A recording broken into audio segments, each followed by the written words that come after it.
Hey guys, Hector here. I've been saying since SacAnime Summer that I was going to do my Roy Mustang cosplay vlogs, but I just haven't gotten around to it, so I'm finally doing it now. So, I've been wanting to cosplay Roy Mustang for some time, and I wanted to buy the costume at SacAnime Winter 2016, but they ran out of my size, so I just didn't get it. And then when I went to SacAnime Summer 2016, I only brought one costume. So I was like, I'm gonna buy another one there. It has to be Roy Mustang because I've been wanting to do Roy Mustang for a while. So I did get it, but there was a few problems here and there. And so I'm sure it's gonna be a little bit problematic with just about anybody who orders a State Alchemist or a Roy Mustang costume, and from online, from at a convention, wherever. You're probably gonna run into these same problems. So I kind of wanted to go over the costume. So first, the costume comes with a coat, little half coat. I think it's supposed to be kind of half coat, half coaty, whatever. And then it comes with a little skirt type thingy, and a pair of pants, and that's it. So some people might think that's enough, but it is not, no matter what State Alchemist you're doing, because you need an undershirt, and the undershirt depends on which State Alchemist you're doing. Roy Mustang usually wears a long sleeve white button-up shirt, and then it has a collar, so look for that if you're doing Roy Mustang. And then of course you need gloves, and so you need white gloves, and there are some gloves out there with the Flame Alchemist transmutation circle on them, but I have seen that they are really small, and I couldn't find any when I was at the convention, so I just bought some plain white gloves. Probably going to do a transmutation circle, draw it on some other time with a fabric marker. Maybe that'll be a cosplay vlog part 2. Cosplay log, cosplay vlog, whatever. And you need State Alchemist watch, which is always sold separately. And so the watch isn't as important because it's usually in your pocket anyways. I guess it's more of a chain thing, so if you just have a chain, that should suffice, I suppose. Oh yes, and of course the shoes. They usually wear black boots, which are kind of like combat boots. They're a little bit taller. I think they kind of go halfway up the calf, if I recall correctly. But I just had some regular black combat-like boots from my Kirito cosplay, so I just used those when I was over in SacAnime in Sacramento. So that's all the stuff you pretty much have to worry about. And then the costume itself is always that cheap, shiny fabric material. It says it's 65% cotton, 35% polyester, and it says professional dry clean recommended. I used a regular washer, but delicate cycle and all that stuff, only delicate clothes, and it was pretty much fine. And then I hung dry it. I didn't throw it in the dryer because it probably would have shrunk. And it was large. I usually wear large shirts, and it was still kind of small because they're usually Asian sizes, you know. And I wanted it to be a decent size, but not too small. So of course you got to do the cuff, or it looks like this. And you can mess with the cuff a little bit, like if the arms are too long, you can always make it more cuffy. A bigger cuff, you know what I'm talking about. There are no buttons on the cuff, so you can't really button it up like some fancy shirts. There are buttons here, but they're just snap buttons, and they're only held on by like 2 types of stitching. You know, it's multiple strings, but it's still not really that secure, and I'm worried about just pulling it off. You gotta like gently unsnap it, you know. So it's just snaps on the top, even though this shows like sort of button right here. This button isn't used for anything.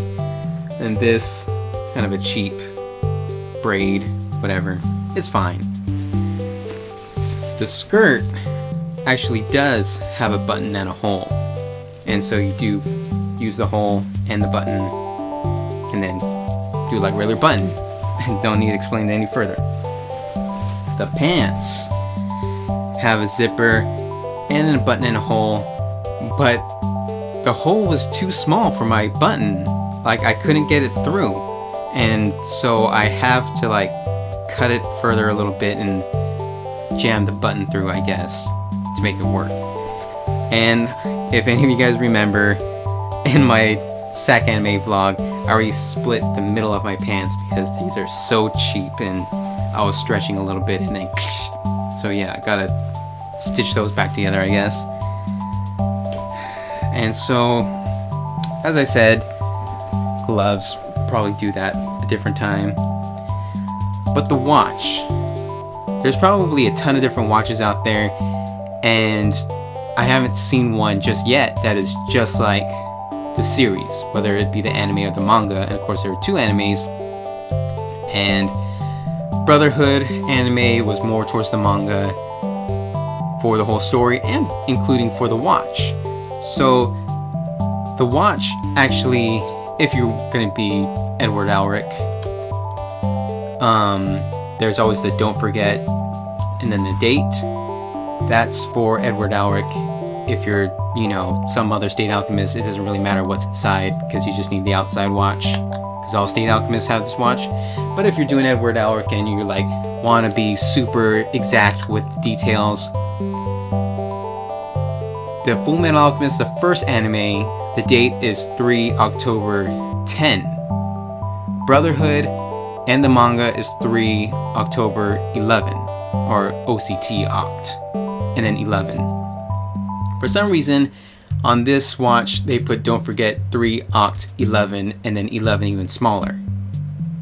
And the font is really ugly. Like, it doesn't even look like it's been carved. Like, I don't even know what that font is. But yeah. And also, there are some other problems. So, front is fine, just like the regular State Alchemist watch. And the top and the chain and everything is, you know, good enough, close to the, you know, original source material. But when you open it up, the don't forget, well, first off, it doesn't open up that well. Second, the don't forget is the wrong way. And third, the clock is the wrong way. So 12 is supposed to be at the top where 9 is. So it's moved clockwise by 1/4. It's supposed to be moved counterclockwise by 1/4 of a turn. And of course they have that one symbol inside this watch, which is that kind of like cross symbol with the snake, the alchemy symbol.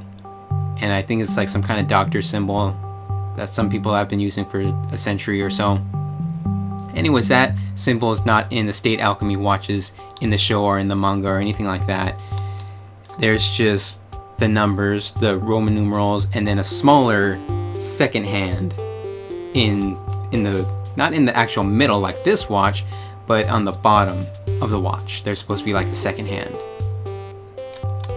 Other than that, I say the watch is decent. And if you're just any other State Alchemist, I guess you don't have to open it up and it'll suffice. But again, I haven't really seen a ton of watches that are super accurate to the series, whether it be the anime or the manga. So I'm not going to put on the whole costume or cosplay like I have done in my other cosplay logs, because I don't really have the time and I already did it at SacAnime. So I guess I can maybe show some of those pictures from a SacAnime in case you want to see me wearing the costume and all dressed up and everything.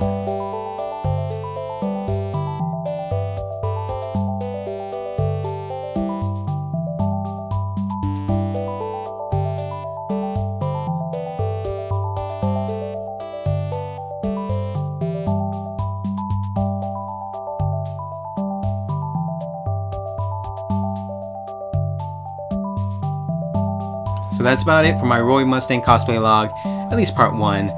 Maybe if I do part 2, I'll try that whole Flame Alchemist transmutation circle on the white gloves with the fabric marker. I'm gonna try at least. Even if I fail, I'll probably record it and put it up to show, you know, that I tried, right? And so, you can like this video if you liked it, and if, I guess, you appreciated it, you know, if you're planning on doing a Roy Mustang cosplay or some other State Alchemist cosplay. And you can always leave a comment telling me if you want to do a Roy Mustang cosplay or whatever, if this video helped you, or if if you have any other questions, you know, for cosplay in general or for Roy Mustang and stuff. And always subscribe if you want to see more otaku related content, you know, whether it's cosplay, anime, music, whatever. So yeah, and as always, don't be afraid to be an otaku.